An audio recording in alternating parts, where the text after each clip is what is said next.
चलिए बच्चों, आज अब हम शुरू करेंगे आपका जो पहला चैप्टर है 12th यूके बोर्ड का ठोस प्रावस्था। ठीक है, ये हमारे सिलेबस का सबसे पहला चैप्टर है ठोस प्रावस्था। इसमें आते हैं, देखिए सबसे पहले तो हम आते हैं भी आपका जो द्रव्य होता है या जिसको हम क्या कहते हैं मैटर कहते हैं, ठीक है, वो आपका कितने अवस्थाओं में पाया जाता है? 3 अवस्थाओं में मुख्यतः पाया जाता है। ठीक है, एक कहलाती है द्रव्य की कौन सी प्रावस्था? ठोस प्रावस्था। ठीक है ना, द्रव्य 3 प्रावस्थाओं में पाया जाएगा, ठोस, द्रव और गैस। ठीक है ना, द्रव और गैस शायद हमारे ख्याल से आप 11th में पढ़े होंगे। ठीक है ना, और यहाँ पे हम ठोस प्रावस्था को पढ़ेंगे। तो द्रव्य की वह निश्चित प्रावस्था, ठोस की परिभाषा सुनिएगा। ठीक है ना, द्रव्य की वह निश्चित प्रावस्था जिसका एक क्या होता है? निश्चित आकार, कॉमा, आयतन तथा उच्च घनत्व पाया जाता है। ठीक है, उस प्रावस्था को हम क्या कहते हैं? आपका ठोस प्रावस्था कहते हैं। ठीक है, द्रव्य की वह निश्चित प्रावस्था जिसका एक निश्चित आकार होगा, एक निश्चित आयतन होगा और उच्च घनत्व होगा, उस निश्चित प्रावस्था को हम क्या कहते हैं? आपका द्रव्य की ठोस प्रावस्था कहते हैं। ठीक है ना, अब इसमें एक चीज ये ध्यान रखिएगा कि किसी भी पदार्थ को हम ठोस तो नहीं कह सकते हैं। जैसे H2O है ना, जल है, ये तो तीनों प्रावस्थाओं में पाया जाता है। ठोस प्रावस्था में भी पाया जाता है, द्रव प्रावस्था में भी पाया जाता है और गैसीय प्रावस्था। ठोस प्रावस्था में जब आपका क्या है, पानी को आप जमा देंगे ना, तो आपका क्या होगा? ठोस नहीं हो जाएगा क्या वो H2O।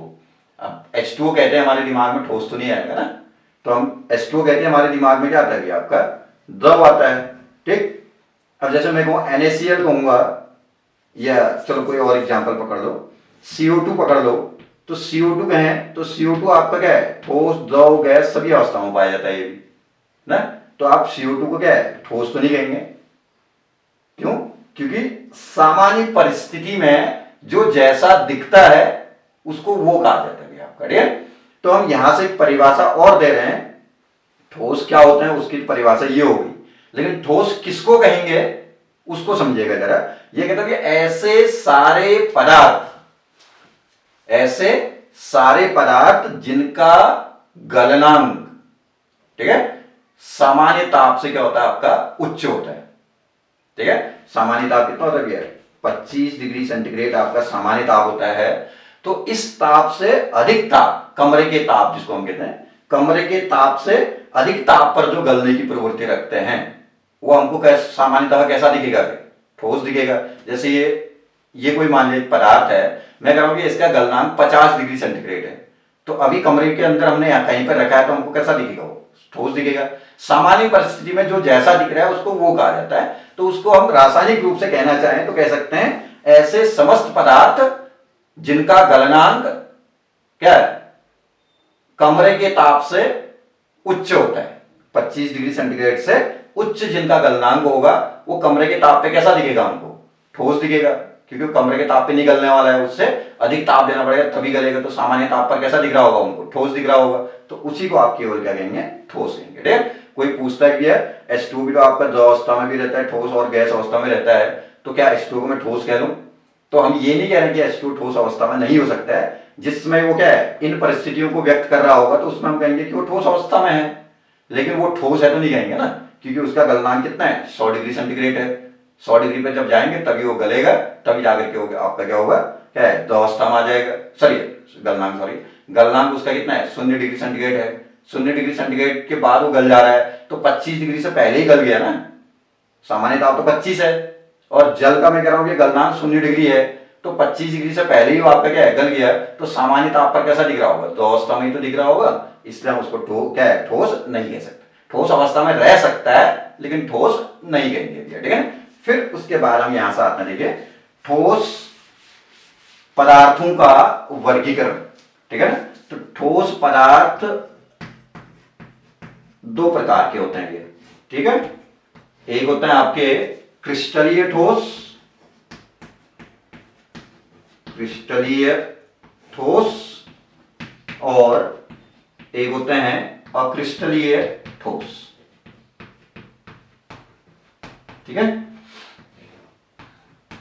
क्रिस्टलीय ठोस क्या होगा?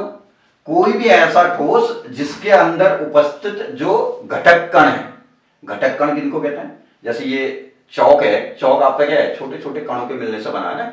हो सकता है वो आपके क्या होंगे? कोई परमाणु होंगे, या हो सकता है कोई अणु होंगे, या हो सकता है कोई आयन होंगे, ठीक है। जैसे चौक होता है, चौक वैसे एक्चुअली पोटेशियम क्लोराइड होता है, K+ और Cl नगड़े, ये क्या है? आयनिक ठोस होता है चौक, ठीक है।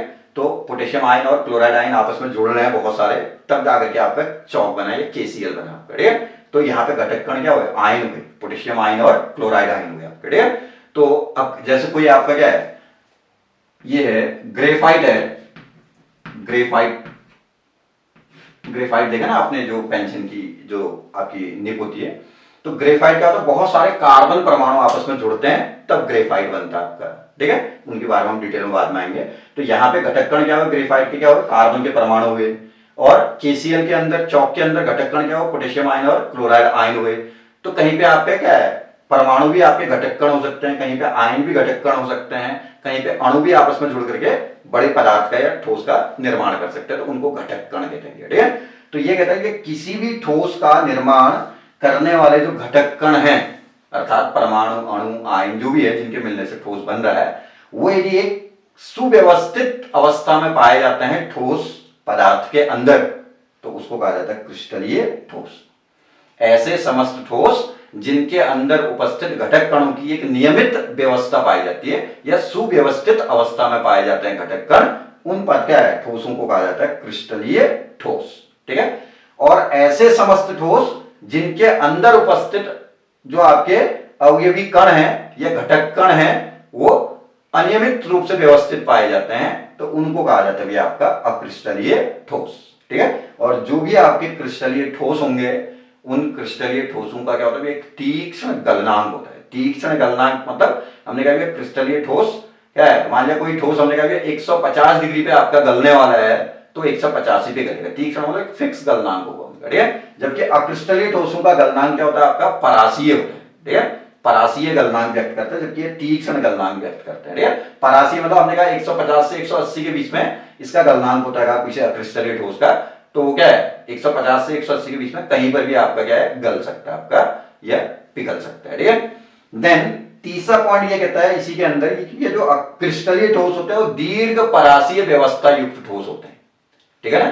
दीर्घ परासीय व्यवस्था युक्त ठोस, दीर्घ परासीय व्यवस्था का मतलब उसके अंदर जो कण होंगे एक नियमित व्यवस्था में बहुत लंबी परास तक, परास का मतलब क्या होता है? रेंज, ठीक है। एक लंबी रेंज तक वो क्या है? अपनी व्यवस्था को बनाए रखते हैं, उसमें क्या है? अनियमितता नहीं आने देता। ऐसा थोड़ा है कि किसी क्रिस्टलीय ठोस के अंदर बिल्कुल अनियमितता नहीं होती, ऐसा भी नहीं है, लेकिन बहुत लंबी रेंज तक नियमितता बनी रहेगी। उसके बाद हो सकता है एक आध कण अनियमितता में हो, फिर उसके बाद दोबारा से आपका क्या होगा? नियमित व्यवस्था फिर प्रारंभ हो जाएगी आपके, ठीक है।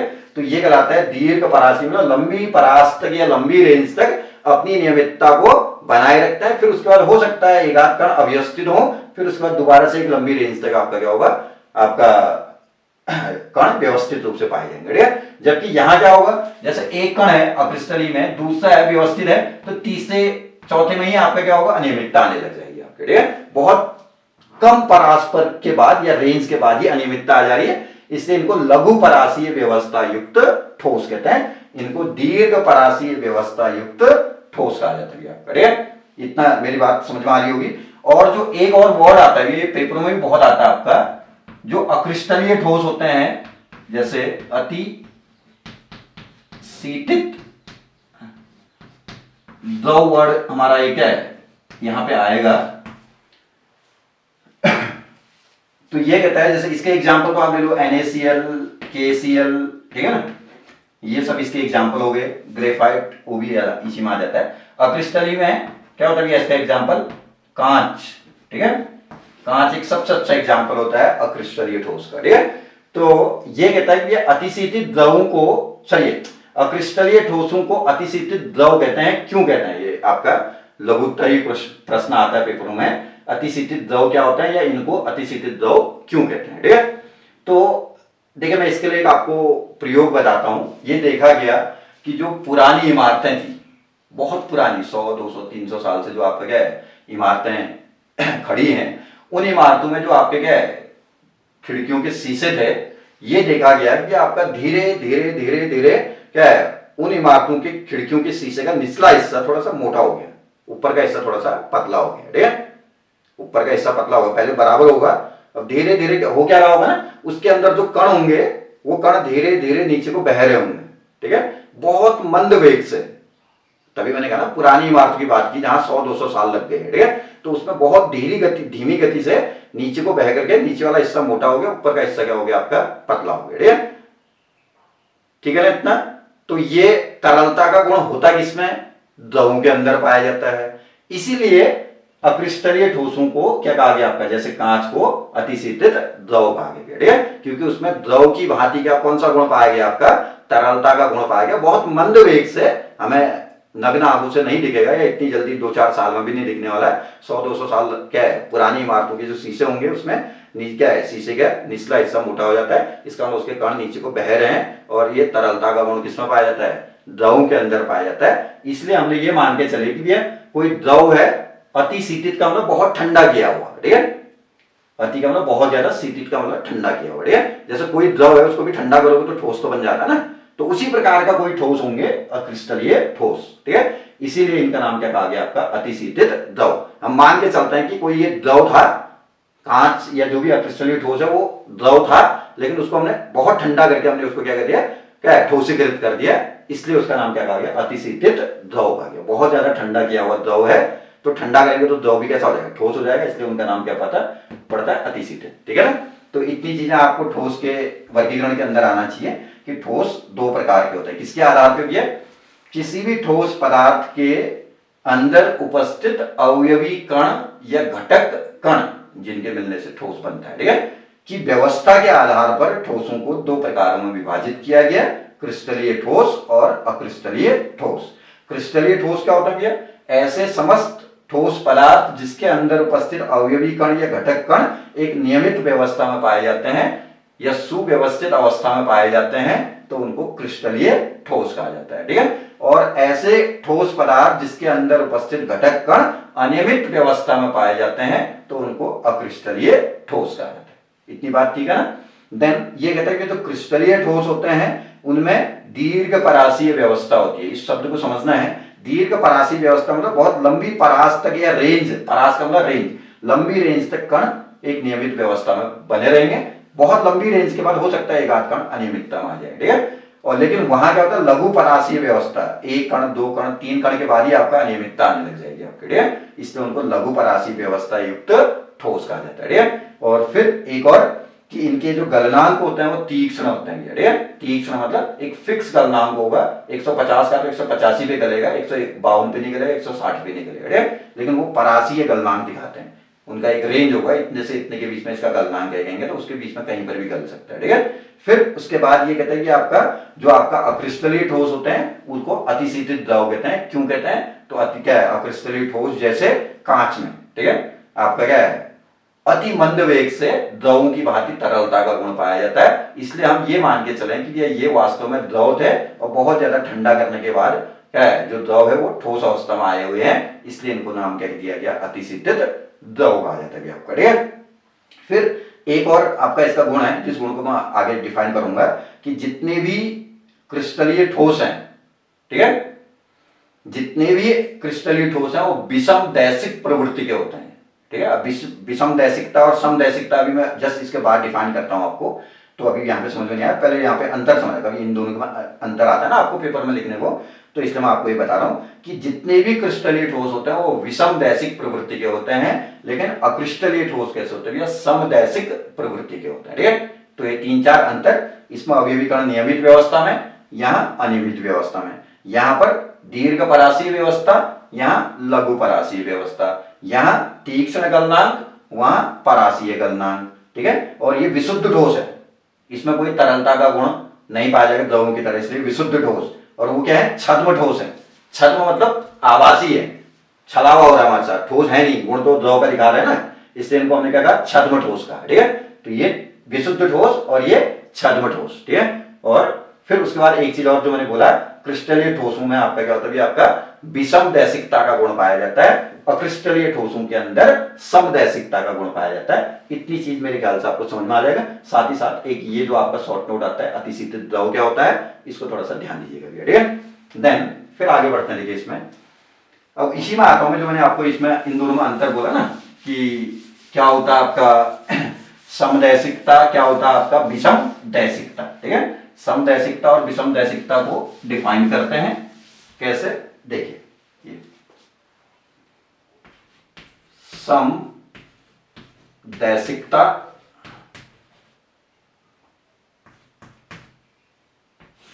और दूसरा आता है तथा विषम दैशिकता।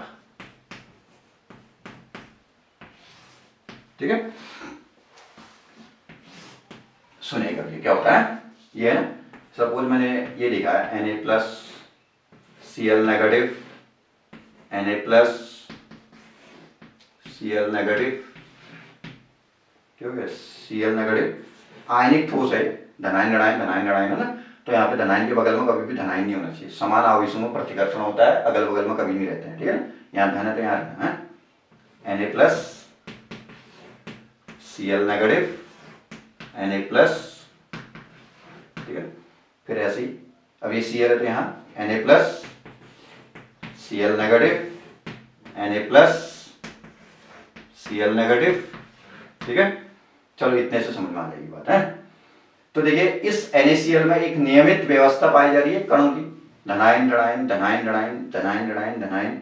ठीक है, एक नियमित क्रम में व्यवस्थित है, तो ये क्या हो, क्रिस्टलीय ठोस हो गई। इतनी बात तो समझ में आ गई कि अवयवी कणों की या घटक कणों की नियमित व्यवस्था है, तो क्या हो, क्रिस्टलीय ठोस है। ठीक है, तो क्रिस्टलीय ठोस है, तो इसके अंदर हमने एक निश्चित दिशा में गए, इस दिशा में गए, तो इस दिशा में आपको क्या दिख रहा है, देखो लाइन के, जो मैंने लाइन डाल रखी है उसके दोनों साइड व्यवस्था बिल्कुल समान है, धनायन ऋणायन ऊपर भी है, धनायन ऋणायन नीचे भी है। ठीक है, अब इसी ठोस के अंदर अब आप एक और दिशा में जाओ, देखो यह है, इसमें क्या दिख रहा है, लाइन के एक साइड केवल धनायन ही धनायन दिख रहे हैं और एक साइड केवल ऋणायन ही ऋणायन दिख रहे हैं। तो यह कहता है कि आपका इस ठोस के अंदर ओवरऑल यदि आप देखेंगे तो एक नियमित व्यवस्था थी, लेकिन वही नियमित व्यवस्था भिन्न भिन्न दिशाओं में एक्स वाई और जेड एक्सेस के अनुदिश भिन्न भिन्न दिशाओं में वही अवयवी कणों की व्यवस्था क्या होगी, आपका भिन्न पाई जा रही है। ठीक है, इस दिशा में गए तो आपको लाइन के दोनों साइड धनायन ऋणायन दिख रहे हैं, और इस दिशा में गए तो एक साइड केवल धनायन एक साइड केवल ऋणायन दिख रहे हैं। ठीक है, तो इस दिशा में विभिन्न प्रकार के भौतिक गुणों का यदि आप अध्ययन करेंगे, ठीक है ना, और इस दिशा में आगे जाकर के भौतिक गुणों का अध्ययन करेंगे, तो आपके भौतिक गुणों के मान में कुछ न कुछ क्या आएगा, भी आपका परिवर्तन पाया जाएगा। ठीक है, तो यही कहलाता है आपका किसी भी पदार्थ के अंदर दिक् स्थान के अनुदिश, ठीक है, दिक् स्थान के अनुदिश भिन्न भिन्न दिशाओं में क्या है, अवयवी कणों की भिन्न भिन्न प्रकार की व्यवस्था पाए जाने के कारण, दिक् स्थान के अनुदिश एक दिशा ये होगी एक दिशा ये होगी, भिन्न भिन्न दिशाओं में भिन्न भिन्न प्रकार की व्यवस्था पाई जा रही है, उसके कारण विभिन्न प्रकार के भौतिक गुणों के मान में भिन्नता पाया जाना क्या कहलाता है, आपका विषम दैशिकता कहलाता है। ठीक है, ठीक है ना, विषम दैशिकता समझ में आता है ना, और ऐसे पदार्थ क्या कहलाएंगे, विषम दैशिक प्रवृत्ति के पदार्थ कहलाएंगे। ठीक है, इसलिए मैंने कहा क्रिस्टलीय ठोसों में विषम दैशिकता है। क्रिस्टलीय ठोसों में कणों की व्यवस्था तो नियमित थी, लेकिन वही नियमित व्यवस्था अलग अलग दिशाओं में आपको अलग अलग प्रकार की दिख रही है। ठीक है, इसलिए अलग अलग दिशाओं में गुणों के मान भी क्या होंगे, भिन्न भिन्न प्रकार के होंगे, तो उसको कहा जाता है विषम दैशिकता। ठीक है, अब बात करते हैं अक्रिस्टलीय ठोस। अक्रिस्टलीय ठोस के अंदर तो ये कोई नियमित व्यवस्था होती ही नहीं है वैसे रियल सेंस में देखें तो, फिर भी मैंने चले ये अनियमित दिखा दिया, रफ दिखा दिया आपको। ठीक है ना, ये कोई अक्रिस्टलीय ठोस है, कोई फिक्स व्यवस्था नहीं है। ठीक है ना, अनियमित रूप से कण। ठीक है, अब इसके अंदर आप एक दिशा में गए, ठीक हो गए, और फिर आपने दूसरी दिशा में गए, तो आपको कण जो दिखेंगे, भले ही ओवरऑल में आपका अनियमित व्यवस्था है, लेकिन उसी के अंदर अलग अलग दिशाओं में जाओगे तो वही अनियमितता आपको हर दिशा में एक समान रूप से दिख रही होगी। जैसे इस दिशा में गए तो एक निश्चित अनियमितता दिखी, तो वैसी ही अनियमित व्यवस्था आपको इस दिशा में भी दिखेगी। ठीक है, तो ओवरऑल कहें तो हर दिशा में आपका क्या है, जो कणों की व्यवस्था है वो लगभग एक समान रूप से अनियमित रूप से व्यवस्थित है। ठीक है, हमने कहा अनियमितता है, लेकिन वही अनियमितता हर दिशा में आपका एक समान है। ठीक, इसलिए इनको क्या कहा जाता है, हर दिशा में आपका गुण क्या होंगे भी, एक समान होंगे। क्यों? क्योंकि इस दिशा में जैसी अनियमितता है, इस दिशा में भी वैसी अनियमितता है, इस दिशा में भी वैसी अनियमितता है, तो हर दिशा में आपका भौतिक गुण के मान क्या होंगे, आपके लगभग समान पाए जाएंगे। तो उसको कहा जाता है समदैशिकता। सम का मतलब एक समान, दैशिकता मतलब भिन्न भिन्न दिशाओं में आपका क्या है, एक समान गुण पाया जाना। किस कारण से? एक समान व्यवस्था होने के कारण। अब व्यवस्था कहने का मतलब यहाँ पे अनियमित व्यवस्था है, तो वो अनियमित व्यवस्था जैसी यहाँ को है वैसे यहाँ को भी है, वैसे यहाँ को भी है, इसलिए इसको क्या कहा जाता है, आपका समदैशिक प्रवृत्ति के कहा जाता है। किसको? अक्रिस्टलीय ठोसों को। ठीक है, इतनी बात समझ में आ जाती है। देन अब इसके बाद अब हम आते हैं भैया अगले जो हमारा टॉपिक है, इसके अंदर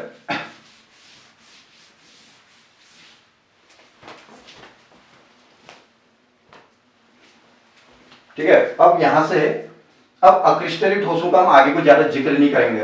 अब यहां से आएगा हमारा किसका, क्रिस्टलीय ठोसों का वर्गीकरण। ठीक है, अब केवल क्रिस्टलीय ठोस के अंदर चलेंगे। तो ये कहता है कि क्रिस्टलीय ठोसों का को 4 प्रकार में हम विभाजित करते हैं। किसके आधार पर?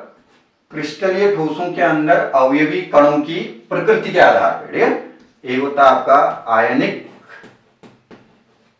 ठोस, दूसरा होता है आपका सहसंयोजी ठोस, ठीक है, तीसरे होते भी आपका धात्विक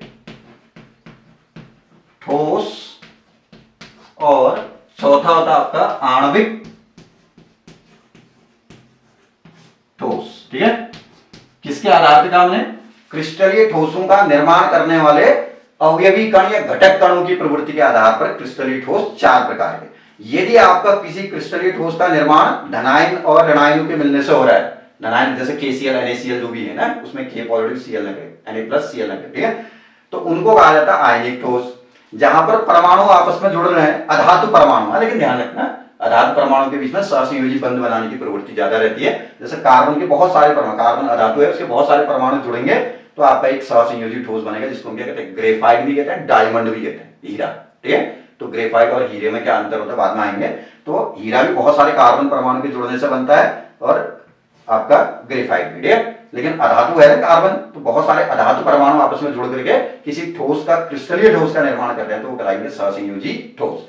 और कोई भी धातु परमाणु क्या है, आपस में जुड़ करके यदि किसी क्रिस्टलीय ठोस का निर्माण करते हैं तो वो क्या कहलाएंगे, आपके धात्विक ठोस। जितने भी आपके धातु के क्रिस्टल दिखते हैं सब इसी में आ जाएंगे। ठीक है, आणविक ठोस, बहुत सारे अणु, जैसे मैं कहूं आयोडीन का क्रिस्टल कहूं, I2 क्रिस्टल का ना मैं, तो I2 क्रिस्टल कहने का मतलब बहुत सारे I2 के अणु आपस में जुड़ रहे हैं, तब जाकर के आयोडीन का क्या बनेगा, क्रिस्टल बनेगा। तो जहां पे अवयवी कौन कौन है, अणु है, तो वो कहलाएंगे आणविक ठोस। जहां धातु है धात्विक, जहां अधातु परमाणु है सहसंयोजी, जहां आयन है तो आयनिक ठोस। ठीक है, इसी को एक और प्रकार से कह सकते हैं हम, क्रिस्टलीय ठोसों को 4 प्रकार में विभाजित किया जा सकता है अवयवी कणों के मध्य पाए जाने वाले आकर्षण बल की प्रकृति के आधार पर। यदि अवयवी कणों के बीच में आयनिक बंध है तो आयनिक ठोस, सहसंयोजी बंध है तो सहसंयोजी ठोस, धात्विक बंध है तो धात्विक ठोस। ठीक है, यदि अणुओं के बीच में, जैसे I2 के अणु होंगे, उनके बीच में क्या हुआ, वान डेर वाल आकर्षण होता है। कहीं पे अणुओं के बीच में हाइड्रोजन बंध भी हो सकता है। ठीक है, जैसे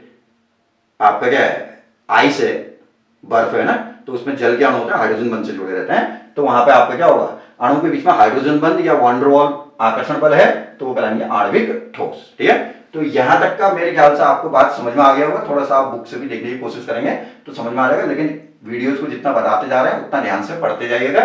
फिर उसके बाद अगले वीडियो में कुछ और क्या है, इस चैप्टर को आगे बढ़ाऊंगा। चैप्टर को हम धीरे धीरे सीक्वेंस में आगे बढ़ाएंगे और सारे वीडियोस को पूरा का पूरा वॉच करने की कोशिश करें, आपको समझ में आ जाएंगे। ठीक है ना, चलिए थैंक यू।